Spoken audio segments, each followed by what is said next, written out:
everybody. What's up, Derek? What's up, Andy? How's it going, dude?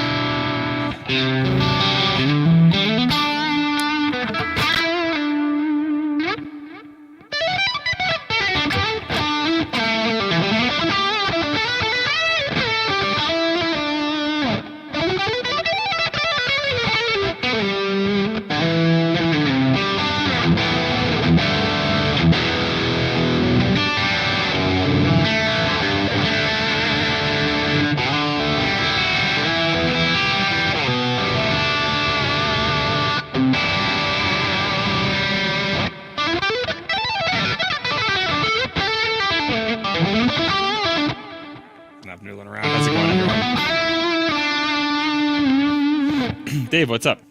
All the friends here. Happy Wednesday, guys.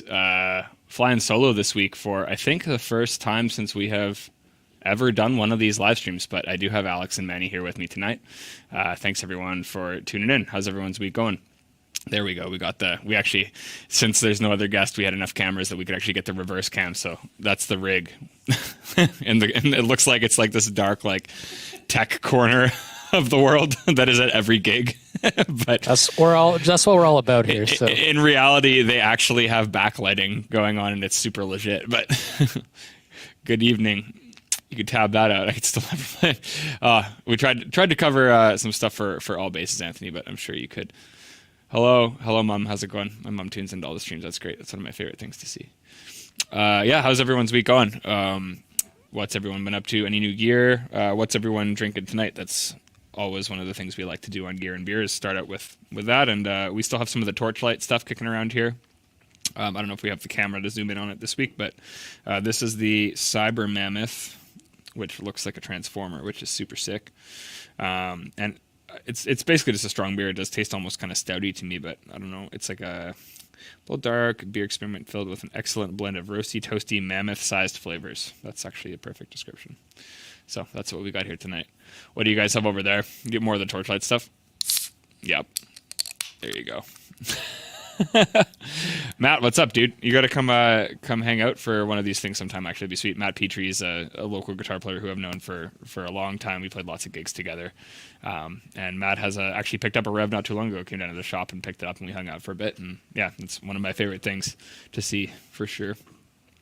And you got a 120. You got a 120, and you got a faceplate coming too. But I'm super stoked that you got it, man. And I'm really glad to hear that you've been enjoying the sound so far. You've been anticipating that for a while.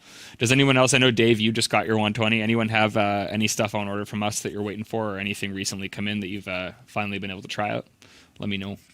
120 here too. Awesome, dude. That's awesome. One of the Mark IIIs. Where'd you pick it up there, Jose? Dave, what's up? Another regular. Got all the regulars in with us tonight. Yeah. What are you guys chuckling about? What are you drinking? Oh, nothing. Nothing. What do you got over there? You got the Falcon Blonde. Oh, you got the camera. You can show me your beers. Oh yeah, I can. What do we got? I have the Torchlight as well, the Crimson Ale. Crimson Ale. Oh, this that was the one. Like He-Man on He-Man. There. He-Man. No. That sounds a little suggestive. Sounds not. No. We're starting her off good, boys. That's great. He-Man. That was one of my favorites too. Was the Crimson. Yeah. Here now, I'm gonna have something a bit later. Yeah, that's great, man. I've been getting back on the tea for sure. Got the 120. Likes it better than the Diesel Herbert. That's a killer amp, man. I will say I love the Diesel stuff. About the Herbert, I'm only. Whoops. Oh, that was nice and loud. I've only really tried the Herbert and the VH4, both of which are great. I want to learn how to program channels with MIDI. First amp I got with MIDI. That's awesome, dude. Yeah, let me know if you got any questions regarding that. It seems like I've been getting a lot more questions recently about people doing like stuff with MIDI that is a little more intensive than just, switching channels on the amp or whatever. So yeah, if you have any questions, let me know. There's definitely a lot you can do within that and within the IRs and all that you can, switch out. And it's a great feature for sure. That's one thing I like about both the D20 and the G20 is like at the surface they are, lunchbox amps that are fairly accessible in terms of features and stuff. But when you really get into that, there's a lot of stuff you can get into programming and automating and all that. So yeah, Anthony as well in the comments, Anthony Best, easily.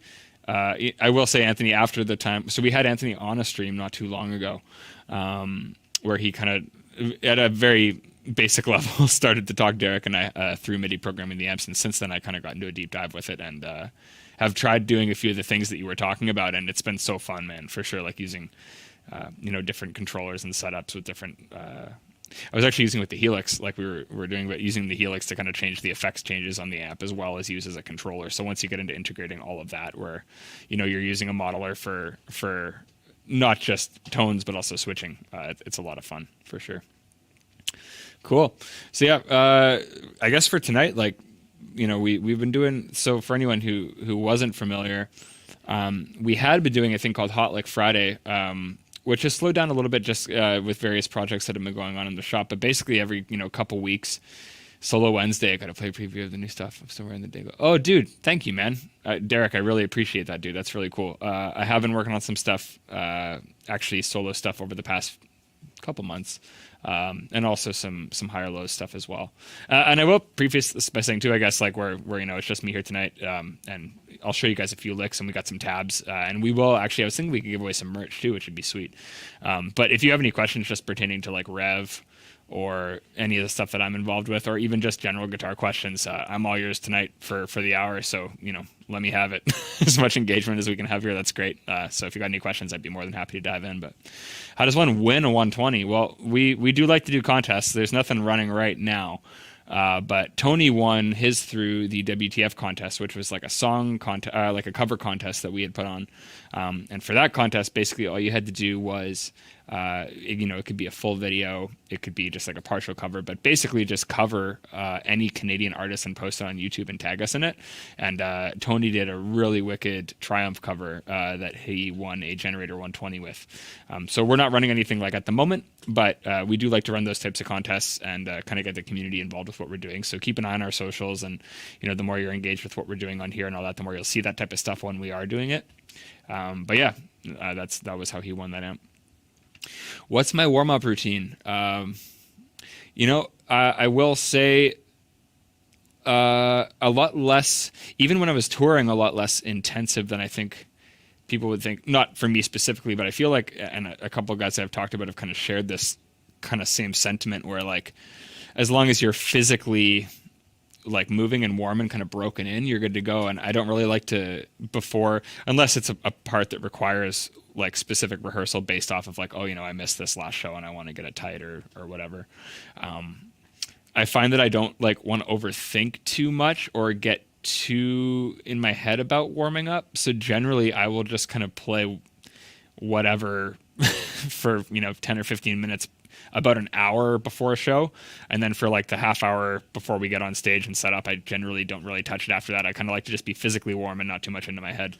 At home, kind of much of the same thing, and I feel like it's very circumstantial depending on what I'm trying to do, whether it's like learning a song or writing or anything like that. Like if I'm going to get in and specifically try to rehearse a specific song, I'll generally warm up with a couple songs that I'm comfortable with, just to kind of get in the headspace of getting into a song and playing. I think a lot of it for me is definitely mental. As long as I'm physically like able to kind of move and comfortable with that, it's kind of being in a comfortable mental space. So yeah, I'm not sure if that's the exact answer you wanted, Anthony, but for me, yeah, just literally playing whatever is comfortable for me to kind of get into the headspace of making music and playing, I think would probably be the best warm up.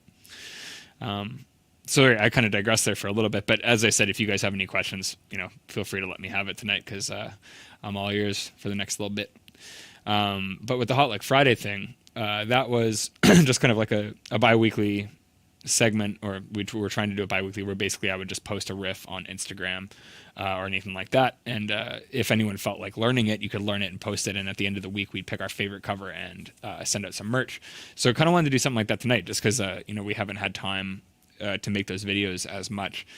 So yeah, I'm going to teach you guys a few licks tonight with some tabs that Alex was nice enough to get formatted that we can actually put them on the screen. And I took a couple licks from, two of them are from the complete package video tab. There you go.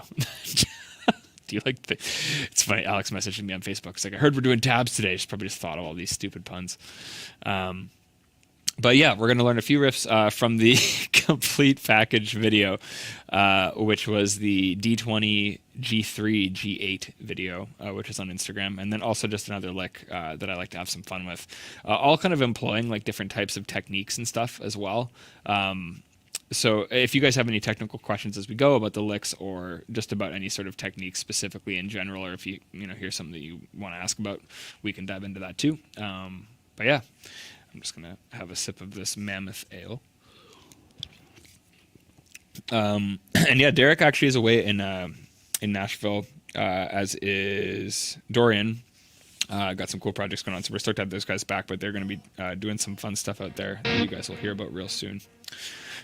So the complete package video, the riff from that, I will teach you guys the main riff after, but if you kind of aren't familiar with it, which I'm sure is the case, it's the YouTube videos, I'm sure it's the case in a lot of this, but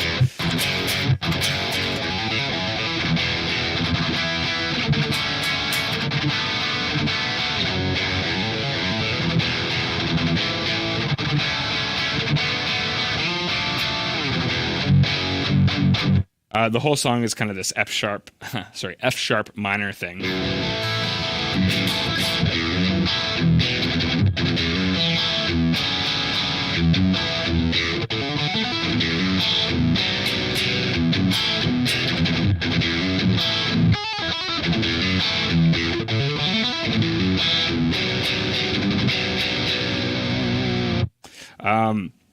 And that riff actually is, I think, about 4 or 5 years old. And a couple of people commented that it sounds really Intervals influenced. And truthfully, I wrote that the day I got home from the first full tour I did with Intervals.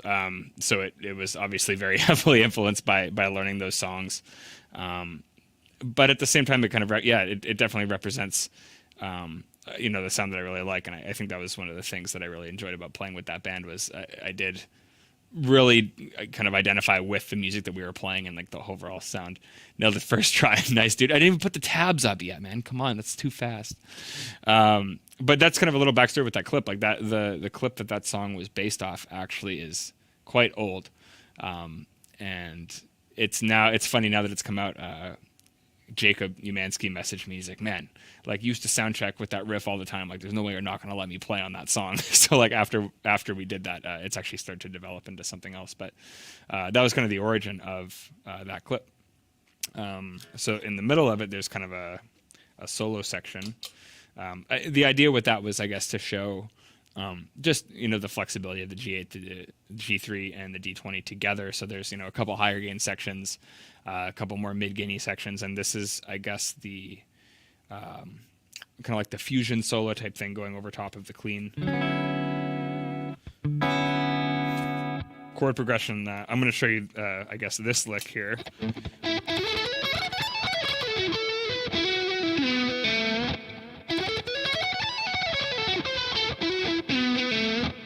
Quick run. So the chords that go over, it's in F sharp minor, and the chord, it's like a D minor 7 thing.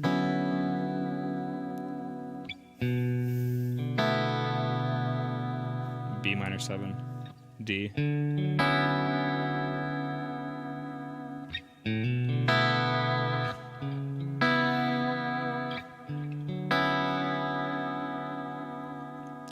Big fan of those, those kind of jazzier minor 7 voicings, the Instagram jazz chords, which definitely, man, he's laughing because that's pretty much what it is. It's like all that type of stuff, which is like, you know what? I mean, it's super tasteful, and that's the reason I think that people are doing it. But basically, you're gonna root towards 7th type voicings, and the run itself is just an F sharp minor pentatonic thing. But the reason I picked it is because I guess it kind of shows, in a way, like the difference between, when I was learning songs as a kid, I would listen to a run in a song, and I couldn't really pick it, so I would just be like, oh, I'm just gonna legato this and whatever, it's fine. And then I realized, there's certainly a difference in playing the same notes with different phrasing, and I'm definitely a big fan of when I'm just kind of improvising. I can just go to the legato thing, because it's more comfortable. But this one, although it seems quick, there's a couple spots where you want to pick it, and there are a couple spots where you want to use legato. So I kind of picked it just because it shows the emphasis on how your attack or how your approach to like a specific note kind of sounds different. So I'll play it really slowly here.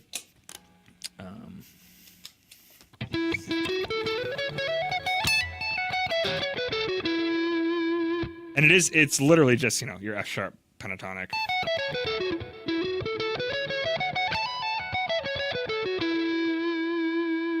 And I guess, like licks like that, I enjoy teaching because they're not ones, not everybody, but like a lot of people kind of, know are comfortable with the pentatonic shape. So I find when you're looking to develop certain techniques and work on certain techniques specifically, playing things that you don't really need to think about are good as much, just to kind of get comfortable with like the physics of that technique and how it actually feels. So with this one, Alex, I guess you could pull up the tab now. Tell me if this works for you with the tab. We kind of just, Alex was nice enough to take the crappy PDF I sent him and put it on screen. So we do have some tabs here. So with this one, with the F sharp pentatonic, it's based, I guess, like your kind of box shape would start on the 14th fret. And so your pentatonic shape there would just be 14, 17, 14, 16, 14, 16, 14, 16, 14, 17, 14, 17. And then it's kind of just, it's a little bit of a stretch. You got to use your pinky here, but you're kind of picking the notes outside that, and I'll just quickly show you the shape.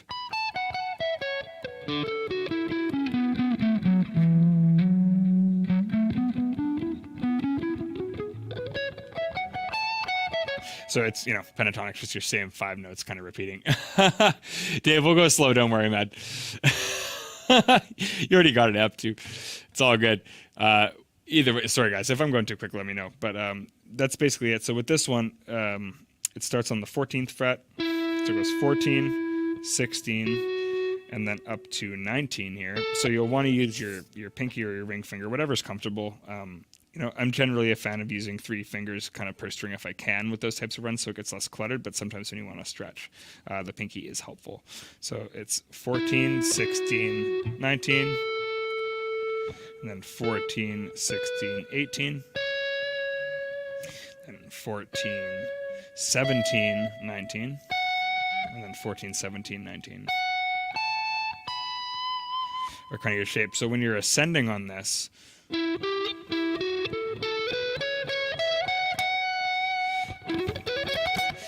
I know that's kind of quick, but with this run specifically, it is picked all the way up.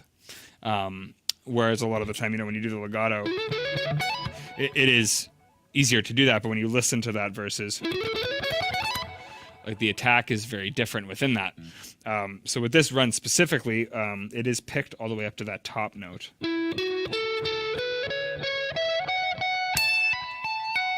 And then when you get to the top part there, it is pick, hammer on, hammer down, and then pick back down. And you can kind of hear a difference, like, dynamically in the way that that's picked. Yeah, so, if you were just to hammer it all the way up, or if you're just to pick it all the way up, which again I know is quick. Like we'll leave the tabs up and we'll leave the video up if you guys are interested in learning this. But yeah, that's just kind of an example, I guess, of how even with quicker runs where they're really fast and you might not necessarily hear all the little inflections, those types of things really do make a difference in the overall dynamic of that riff.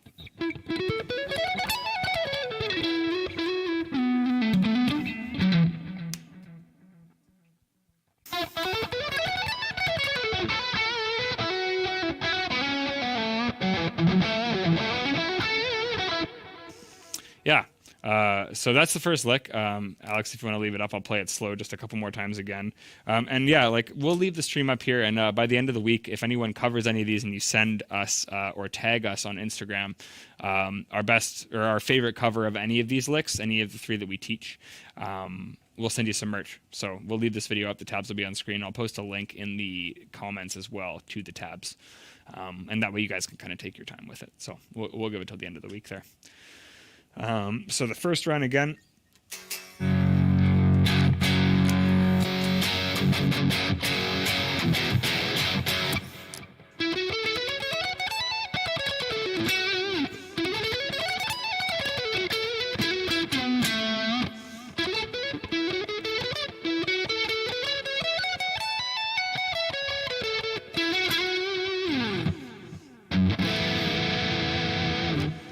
So that's the first lick of the evening, or number one, as Alex calls it on the PDF file names. Yeah. So if anyone has any questions about that, or if you have any questions about anything at all in terms of techniques or picking or any of that stuff within that, we can definitely dive into more of a hole with that. Are you, between you guys, like, are you guys, like, when you're ripping like that, are you a fan of doing like more of just the legato stuff, or are you guys like really like, are you like, I listen to some dudes pick really quickly like that, and it's like I can't imagine how you would practice to be that precise. Like, I feel like I don't really think about it until after, but like, yeah, I don't know. I feel like I'm more of like I was more of a legato guy until I became more conscious of like the dynamics that you can even instill within like those faster licks. Like, what do you guys think? What do you guys think of the comments too? Are you guys more of a right hand guy or more of a left hand guy? What do you think? If I'm trying to play fast, legato, no right hand. It's hard to sync them up sometimes. Yeah. I prefer picking though, generally. Yeah, for sure. Manny, in a solo context, you're a legato guy. I think I'm more of a legato guy. I think just in the style that I play as well. Yeah. Yeah. What do you like play on your own mostly? Like, I know you write a lot of like the kind of shoegazy stuff, but you're always like, when I hear you play, it's like tons of like cool like Misery Signals type chords and stuff. Yeah, a lot of melodic hardcore stuff, or like the ambient stuff. Yeah. Yeah. The kind of spacey stuff. Yeah. Yeah, exactly. Nice mix. I feel like they kind of go hand in hand. Yeah. Like lots of the chuggy stuff with like the ambient soundscapes. It's like that's the ticket. Yeah, man. For sure.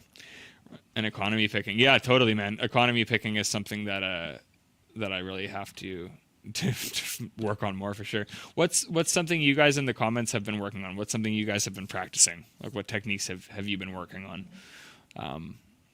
Or even songs too. Like, what have you guys been learning? Or is there anything that you would like specifically to hear rather than me just show you licks all night? We can do that too. But yeah, I'll definitely here to answer anything you guys would like to know. Worked with Stylus Pick a lot when I was in music school. What is? I might sound super ignorant, but what is that, Tony? Do you guys know what that is? Stylus Pick. Don't you like draw on like a laptop or a tablet with a stylus? That's not a pick though. Or maybe a Palm Pilot? Palm Pilot. That's the thing I haven't heard in a while. That's like a BlackBerry. I haven't heard of that either in a while. Do thumb and plug for Polka Punk. Dude, that sounds sick. Can you send me that? That sounds awesome. Hybrid picking? Yeah, definitely. Reading the bones, been learning. Nice, dude. Yeah, Keith's great. Tons of cool right-hand stuff going on there. Tony, what you got going on here? Sorry, I can't see what that says, Alex, with the cursor over it. It's a pick with a conical tip. It makes it where you can't get your pick too deep into the strings. Oh, that's really, so it like literally slides off of it. So it kind of like forces your technique to be good. That's awesome. I'm trying to nail down the pinch harmonic. Your pinch harmonic trick. Which one is that, Dave? I hope that's Alex's. I was going to say, I hope trick. that's Alex's pinch harmonic trick where he picks it. And I can't even emulate that. Let's see here. Playing around with Cardinal Red from Monuments. Yeah, nice, man. The new Monument stuff has been sounding awesome. And man, John Brown is like the king of right-hand technique. Like, absolutely. Like, picking technique. Muting too. He's a good example of like how all those little muting tricks and like all that stuff makes such a difference in your playing rhythmically. Dude, Jacob Zatecki. There you go. I don't understand, for anyone who, it's funny, Manny's nodding too, because Manny knows Jacob Zatecki. He's probably my favorite right now. He's the best. Yeah. For anyone who doesn't know Jacob Zatecki, spelled as it is in Chaos, comment there. That dude is on a completely different level of musicianship, not just guitar, but like writing, producing, sampling, like shredding better than anyone, but only really where it makes sense, which is what I like about it. It's so musical, and so many cool textures and all of that. So yeah, check out Jacob Zatecki's 2 solo EPs and his newest solo record, as well as any of the Disperse records for sure. Maybe pinch is the wrong. Oh, is it the scrape thing? I've got the 7-string here. We can do the scrape thing. Let's do it. When you were talking about pinch harmonics, I for sure thought you were referring to Alex's like super unique pinch harmonic technique where he basically does like a harp harmonic as he picks it, and I have no idea how, but is that thing? Is that what you're talking about? Let's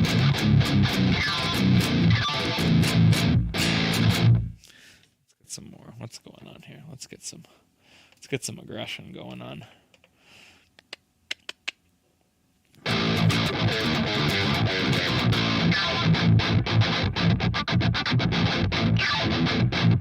Yeah, that's it.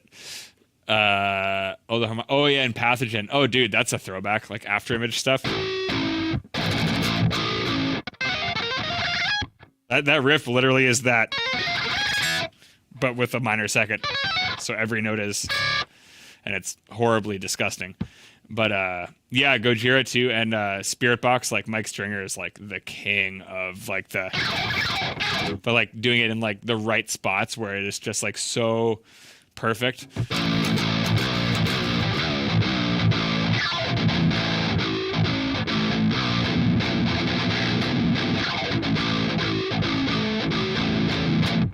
Yeah, like honestly, with the scrape thing, the only tip I can really give with that, like, because it's super non-musical, but if you can do it in like the right spot, it sounds really cool for sure. And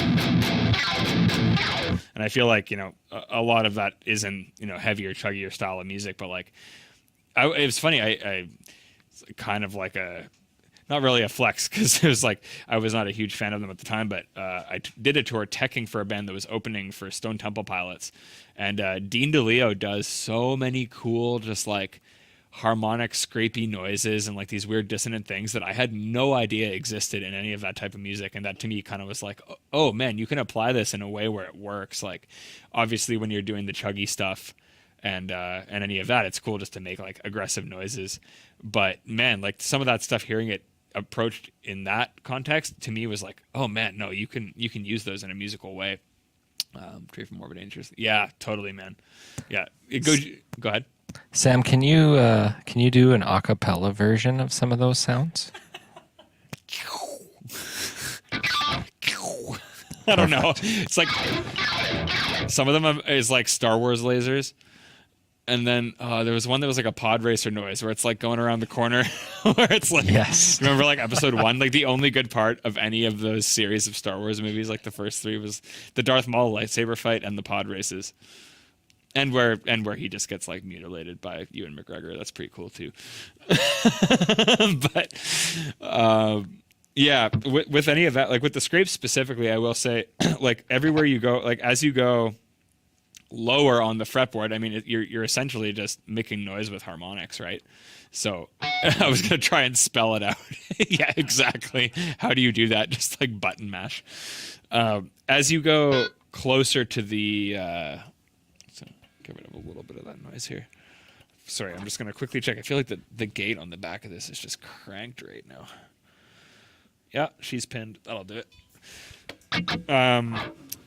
As you go closer to the nut, the harmonic pitch gets higher.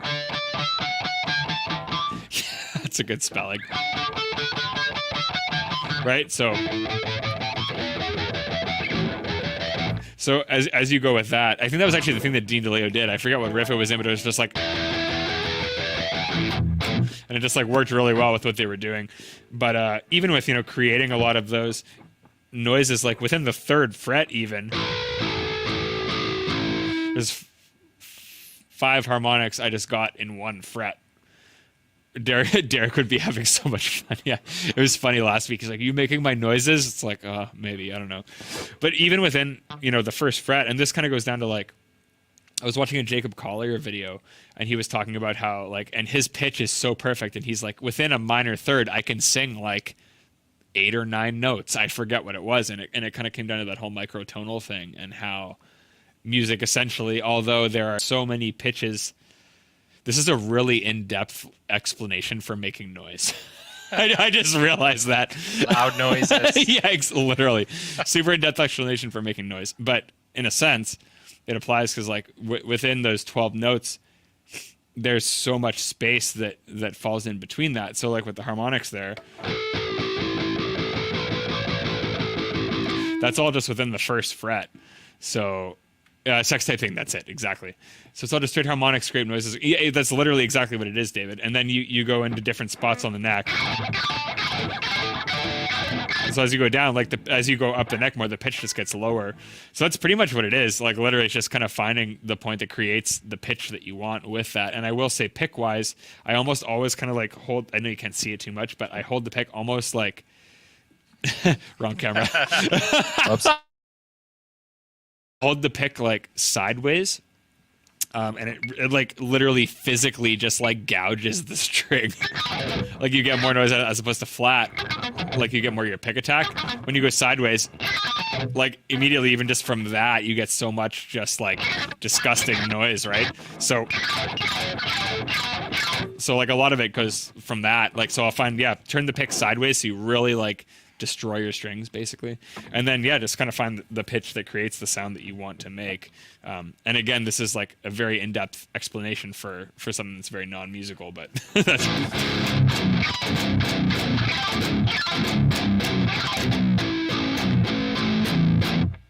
how to write Tech Death 101. Nice. So with your left hand, you're moving it around and getting all those different harmonics, right? Yeah. That technique that you were talking about that I do with my pinched harmonics. Yeah. Picture doing the exact same thing, but with your right hand pointer finger. Right. And you can move it around. So in a sense, you actually have more control over the harmonic you want to hit because you're just like hitting it in different spots. And you can change what's going on underneath it. Dude, like acoustic guitar players do that all the time with like the harp harmonic thing. Like if you watch guys like Andy McKee or like any of those dudes, like I've never seen it applied the way that you do it with a pinch harmonic though. So anyways, that's basically it, Dave. I hope that answered some of your question there, but that's pretty much it. Yeah, just kind of find the sound that you want based off of that. It's basically just scraping harmonics very aggressively.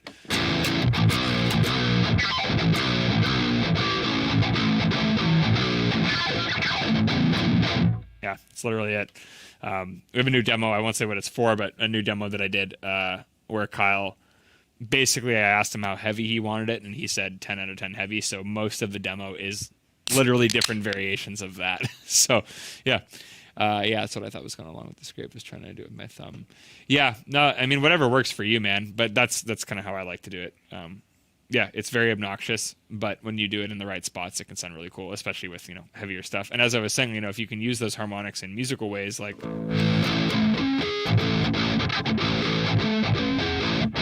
it really sounds cool. If you like Pathogen, like it was basically a ripoff of The Void, like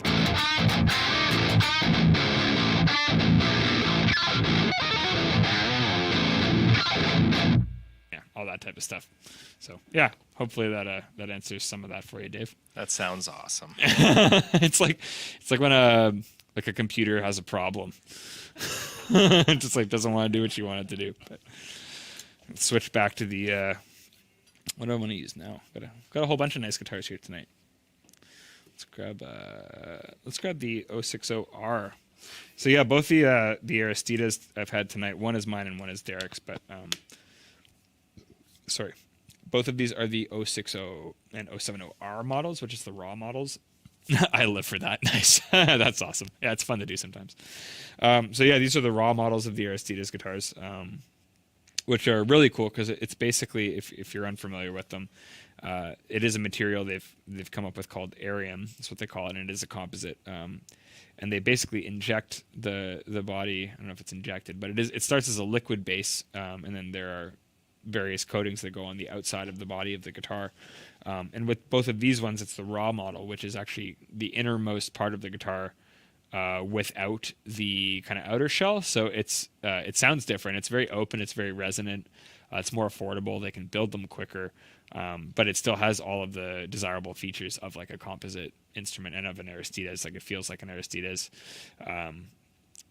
sounds like an Aristides, plays like an Aristides, you know. So yeah, these are great. The first experience I had with one was actually that pink one that they had sent out for one of the intervals tours that we did a couple years ago, and it was any of their stuff. I will say, like, we toured there for a while, you know, pretty much for a year straight in every continent, and I think I had to set up one thing on one of them, and it was because a bridge screw had moved, and the guitars just are so solid and they don't move at all. And they sound amazing. So yeah, big shout out to Aristides. This is the 060R, which I'm going to make sure is in tune because my tuner is not working, and I realize I left the clip tuner on the Strat. So that's good. What are you guys using for tuner pedals right now, out of curiosity? I'd really be curious as to what everyone's favorite is for that at the moment. What do you guys use, Manny and Alex? I've got the Sonic Research, whatever their mini tuner is. I forget what it's actually called, but it's like accurate to 0.01 cent or something. That's awesome. So it's pretty sweet. It's killer. And it's a strobe tuner, which I like. So man, my dad swears by strobe tuners. I just can't quite get used to them yet. Like I'm just so used to the left-right display. Yeah, that's fair. Derek, I believe this guitar has Fishman Classics in it. I'm just going to tune it up to standard here, and then we'll take a listen. I am a big fan of the Fishman stuff, and I definitely like the classics as well. Alex, what are you using for tuner pedal? I'm using the same one that you are there, the VP Junior. Hasn't conked out on me yet, but I'm sure it will. I will say, like, I love, like, the VP Junior is by far my favorite feeling pedal because of the pod in it and because of the system, but that's also the reason that sometimes they get finicky. But it's for sure my favorite pedal tuner. I do like I'm using just the Polytune clip right now, and I will say for a clip-on, I do really like how this reads. I only really will use a clip-on for like acoustic instruments, but definitely does the trick. All right, let's take a look at the next lick, and this one is more of a. He said Peterson strobe. Hey Cliff, how's it going, man? Peterson strobe is what my dad's using. He loves that. VP tuner for Anthony. TC Electronic. Polytune, yeah, Polytune's great. Polytune 3. Interested in the Ernie Bell volume tuner. It is. The tuner on it is very good. Yeah, I have been really enjoying this so far. I will say the only thing is that I really like the feel more than any other volume pedal of the Ernie Ball ones, but with the Dunlop where it's like the frictionless thing and it has like the mechanical gear, it is very, very, very durable. So if there was ever something that was kind of a middle ground between that, I would absolutely love that because I do kind of like the feel of a bit of resistance with a volume pedal. Tuning tuner has just has some weird stuff in the output. Yeah, how so, Anthony? You would dig into more of that than I would, but. All right, I'm going to show you guys another riff. So, yeah, this one's more, I mean, this is the main riff in that complete package video.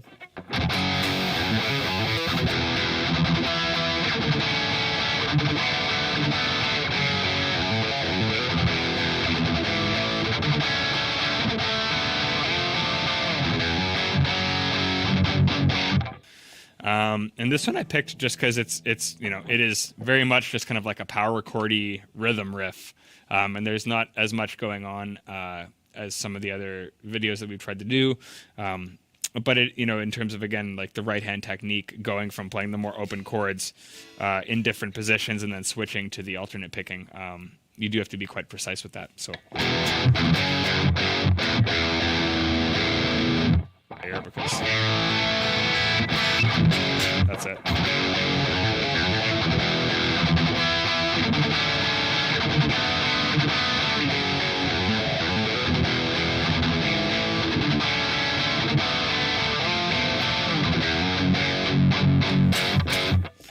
So yeah, that's the riff.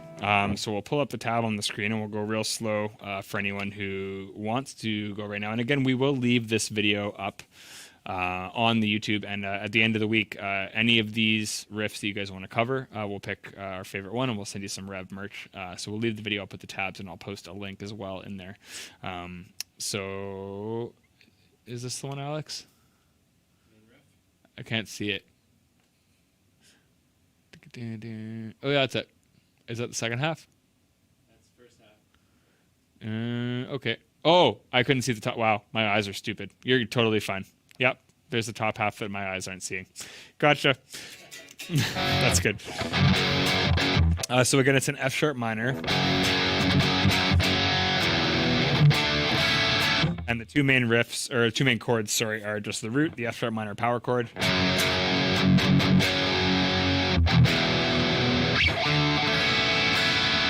And it goes to same. Apparently, I like the minor 7 shape. D minor 7.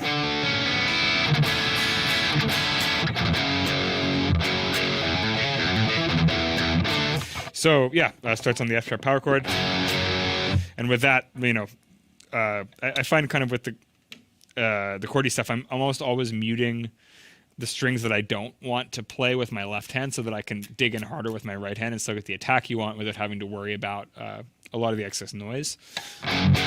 So even when I'm just playing that, this finger here is kind of resting over these strings so they don't ring out.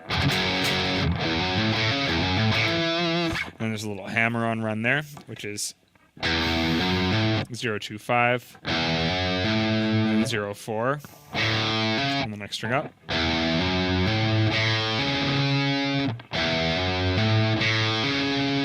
And then it repeats, but it hammers onto 7 on the second string. So the whole run there is.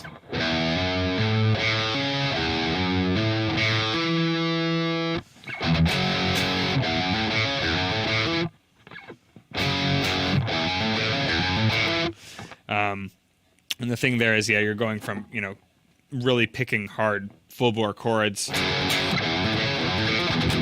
to kind of a more hammered on lick. So again, with the muting, you really want to be precise with your left hand to make sure you're not getting a lot of any excess ringing out there.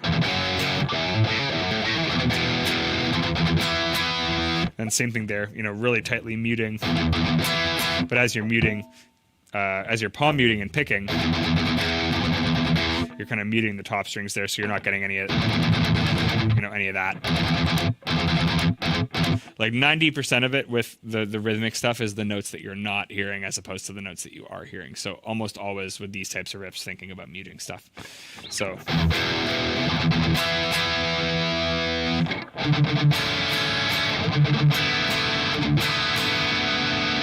Same thing there, just kind of like like one thing you could do to practice that if you want is literally just kind of pick a chord that you're comfortable with and just practice alternating from picking to playing that chord. And again, left hand when you're switching back to that is kind of muting those strings. So goes to that voicing. And then just moving this note down to the 4th fret.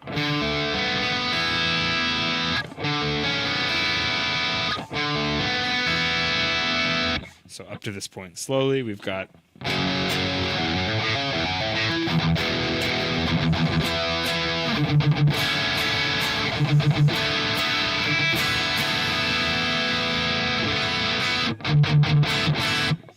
And then the riff repeats, same thing here. I'm a big fan of writing-wise, at least kind of using some of the same melodic or rhythmic ideas and just interpreting them in different ways. So when it repeats, it's the same thing, but just with a couple notes in the fill. So for the second half of the riff here, you've got...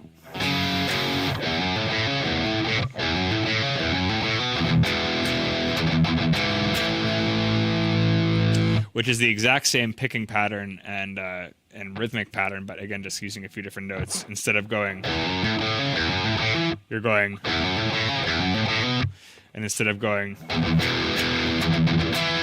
you're going. So kind of just picking those notes throughout the riff that you want to kind of accent those changes. And then for the last part here, it is...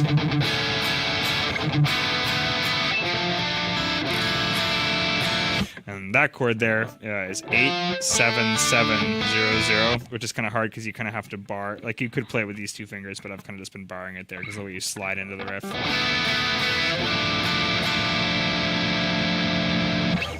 Which I guess would be like the sharp 11.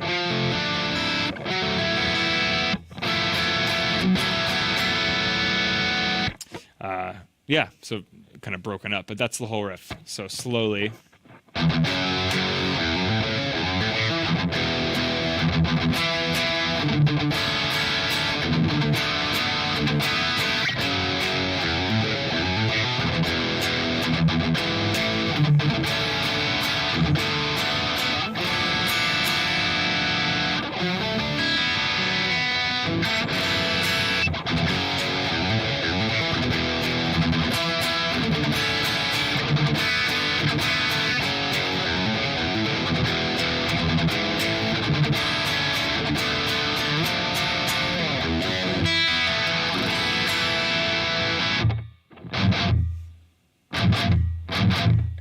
that's it.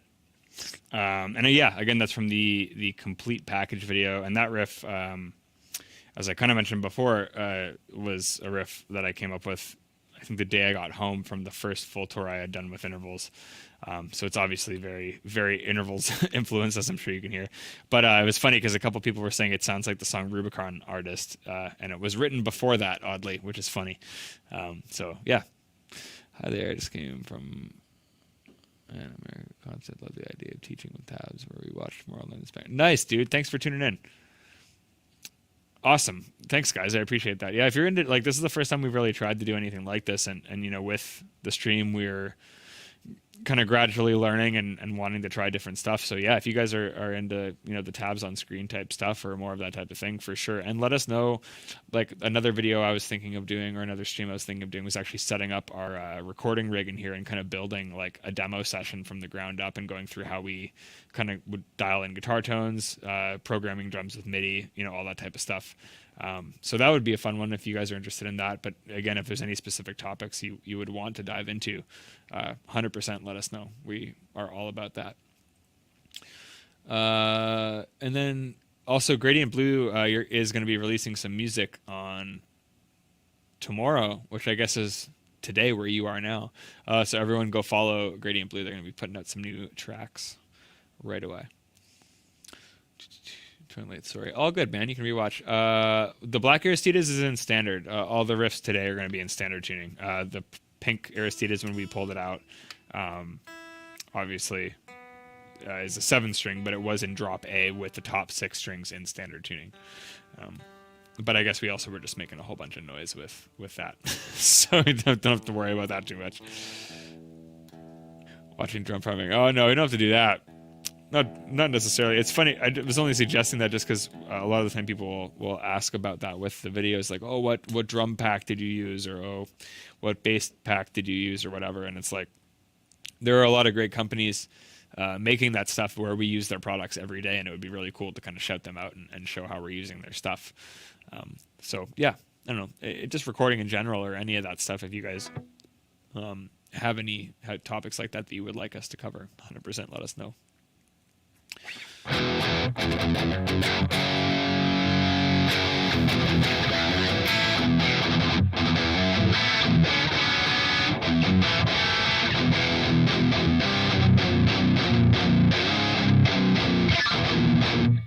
Yeah, these classics. Do you have Fishmans in many of your guitars, Alex? I know you have the Telly set, but Yeah, I just got the Telly set. I haven't even played the guitar since they've been installed, though. Nice, because you took it home last week. I didn't know if you had them before that, though.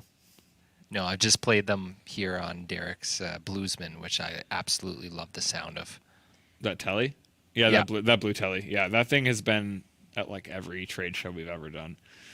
And I think everyone said the same thing. It's like, man, how does this sound so good? It's like, well, it's built really well, but those pickups sound absolutely killer. The neck on that one feels a little too big for me, but I love the sound. A little chunky. Yeah. A little chunky. I will say, going back to, like, yeah, it is big. I prefer like a more of a modern C, but that is definitely like a real Telly neck, you know, big boy Telly neck. Yeah.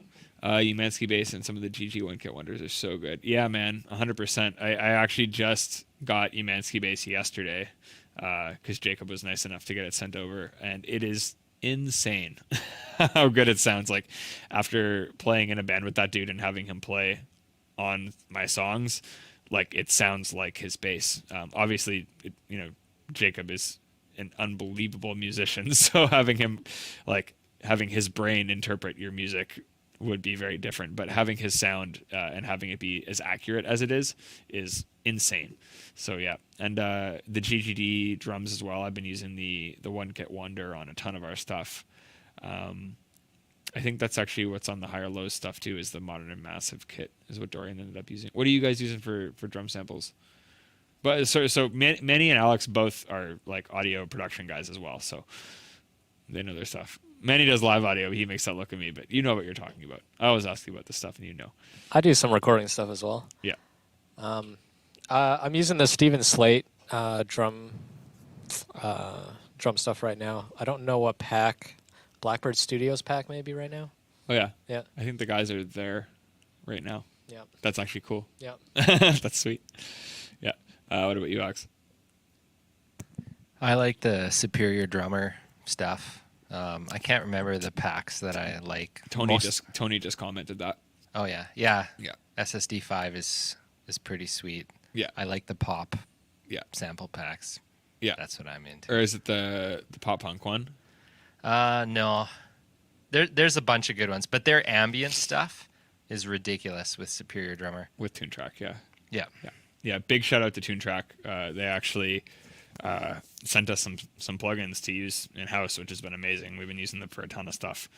So big shout out to Rick Currents at TuneTrack. He's amazing, and they make unreal products. SD3 Mod and Massive, yeah. Man, I need to get.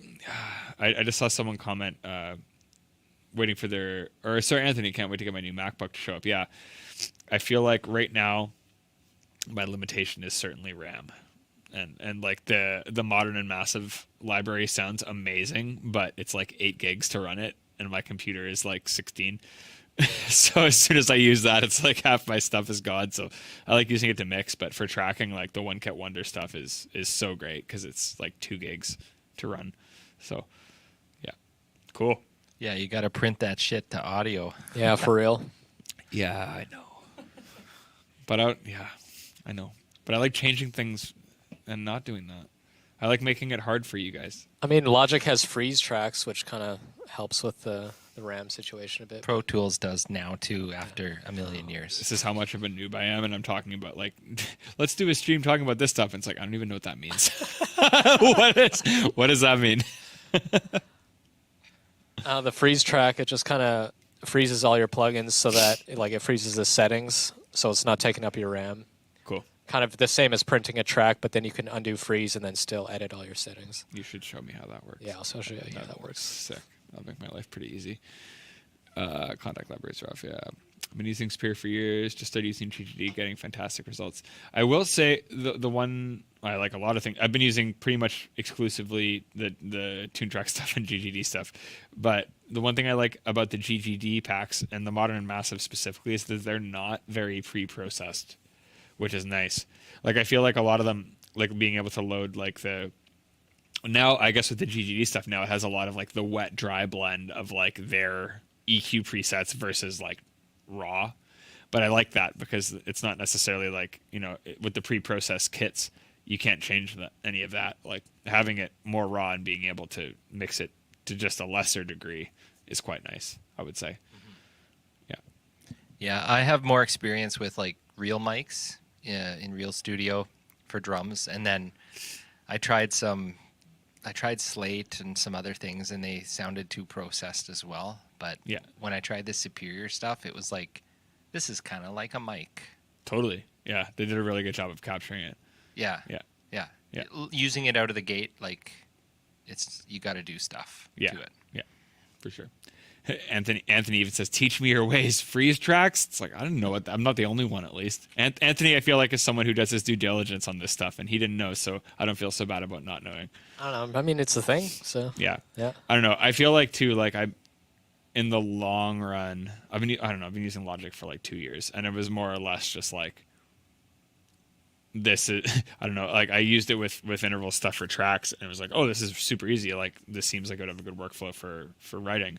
And then I got it, and then just kind of like as I ran into problems would Google it. So it was like I don't necessarily know the full depth of what it's capable of, but it was more or less like when I run into this problem or I don't know the hotkey for this, I'll just Google it and kind of have figured it out. But yeah, cool. All right, well, I'm going to teach you guys one more lick today, and it's a pretty nonsensical one, but that's okay. That's what we do here. But it's kind of just like every time it's funny. I'll be testing and play this, and people will just be like, "Oh, it sounds, super crazy or whatever." And it's really not that hard. And I think it was one of those things that made me realize, like, when people see tapping stuff, like a lot of the time, if they either aren't into that or aren't a guitarist, they just think it's crazy just because you're using 2 hands. And I get a lot of questions just about tapping technique and stuff. So this one is fairly easy in terms of actually what you're playing, but it's a good way just to practice getting your tapping clean. And I call it the Guitar Center Diminished Tap of Doom. And I'm sure you've heard it in your local Guitar Center when we can go to stores. But it's literally this. Oh, it's super sloppy.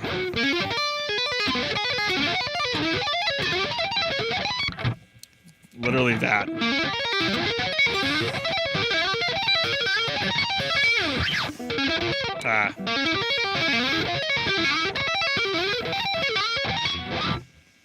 That's it.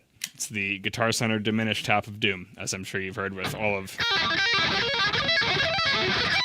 But it's one that I've used when teaching tapping licks, because it's diminished is basically perfect minor thirds, so you don't really need to think about the notes that you're playing too much, and you can kind of just focus on getting the actual sound of what you're playing clean, which I clearly should work on from that.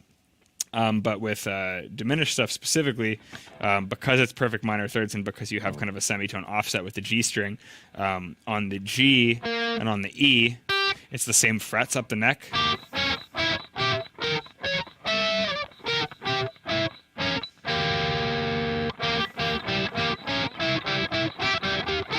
So it's very, when you look at it, not only is it every 3 frets, but it's also, directly above in the same string. So this is just something that's very easy to work on. Again, kind of tapping on multiple strings and kind of getting it clean, technique-wise, kind of going between strings and not just doing your classic, Van Halen tap thing. So if you pull the tab up there, Alex, if you don't mind.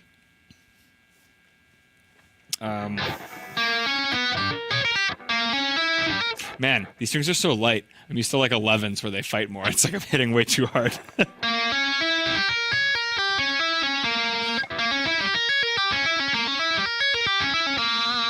So it's basically just repeating that shape all the way up the neck. I think does it start on the 5th fret, Alex? I can't see there. It's the same, like third. Third? Okay, so I was starting in the right spot. So with diminished, again, it's perfect minor thirds. It's just ascending minor thirds. Basically, just keep going in that exact same fixed shape all the way up the neck. So with this, we're starting on the 3rd fret, then hammering to 6, then to 9.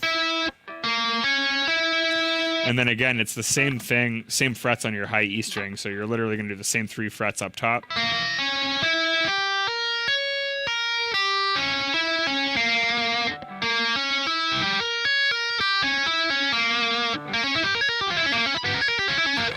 And it's literally that shape just going up the neck. Well, this one certainly wasn't in the complete package, but dude, this is what you were talking about. So if you play this and make every note 1 fret apart, and it sounds like that, that's basically every Afterimage song. So that's the secret, like the whole void thing. It's that, but with everything a fret apart, and it sounds like that. It's beautiful. So, yeah, that's literally it. They're only. Oh, sorry. When I was saying perfect, I was meaning that's sorry. I wasn't using the technical term of that, Tony. It's the same repetitive increment. Thank you. This is the right phrasing. Same repetitive increment. It's minor thirds, just continually repeating. Thank you, Tony. Sorry, dude. Do you put the tabs? We're going to put the tabs in the description tomorrow morning, just because I'll have to upload them to a link. So for now, just check out the video, but I will upload the tabs, and I'll also post them on Instagram for you guys as well, so you can see them. But with this one, basically minor thirds, not perfect. Thank you, Tony.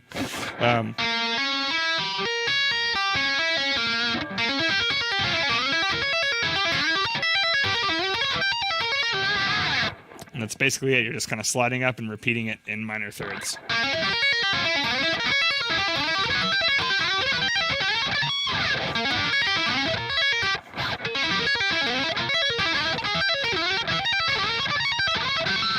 You just kind of keep repeating that.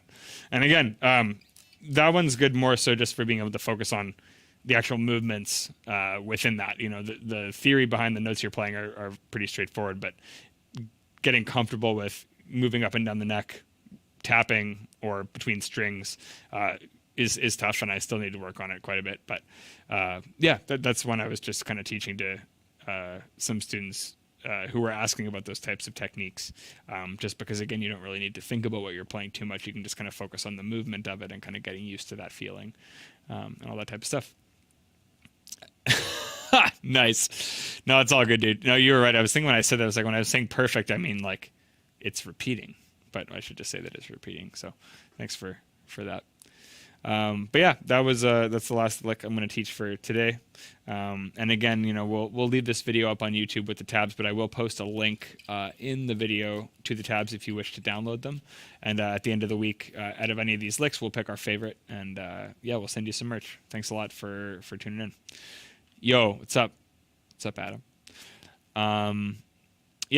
So I guess you're too late now, dude. It's all good. If you got any questions, definitely good to go. We are going to sign her off pretty soon, though. So we are at that point now. If you guys do have any questions that you want answered or any suggestions for future streams or anything like that, please let us know. Otherwise, we're probably going to wrap her up pretty soon.